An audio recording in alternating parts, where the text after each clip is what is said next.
ജീവിതത്തിലെ പ്രതിസന്ധി ഘട്ടങ്ങളെ എങ്ങനെ തരണം ചെയ്യാനാണ് എന്ന് അസ്വസ്ഥതപ്പെട്ട് ക്ലാസ്സിലെ ഒരു വിദ്യാർത്ഥി അധ്യാപകനോട് ചോദിച്ചപ്പോൾ അധ്യാപകൻ പിറ്റേ ദിവസം കുറേ വെള്ള പേപ്പറുകളുമായി വന്നു. ഓരോരുത്തർക്കും ഓരോ പേപ്പർ വീതം കൊടുത്തു. ആ പേപ്പറിന്റെ മധ്യഭാഗത്ത് ഒരു ചെറിയ കറുത്ത പുള്ളി ഉണ്ടായിരുന്നു.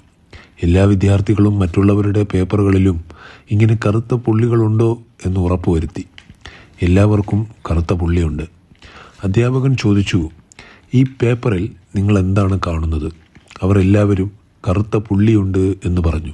അധ്യാപകൻ പറഞ്ഞു, ആ പേപ്പറിന്റെ മധ്യഭാഗത്തിലുള്ള വളരെ ചെറിയ കറുത്ത പുള്ളിയാണ് നിങ്ങൾ എല്ലാവരും ശ്രദ്ധിച്ചത്. വിശാലമായി കിടക്കുന്ന വെള്ള നിറത്തിലുള്ള ഭാഗങ്ങളെ നിങ്ങൾ ആരും കണ്ടില്ലേ? ഇതുപോലെയാണ് ജീവിതത്തിലെ പ്രശ്നങ്ങൾ. വിശാലമായ സുന്ദര നിമിഷങ്ങൾ ആസ്വദിക്കാതെ അതിനിടയിലുണ്ടാകുന്ന വളരെ ചെറിയ പ്രശ്നങ്ങളെ ഓർത്തോർത്ത് സുന്ദരമായ നിമിഷങ്ങൾ നാം പാഴാക്കി കളയുന്നു.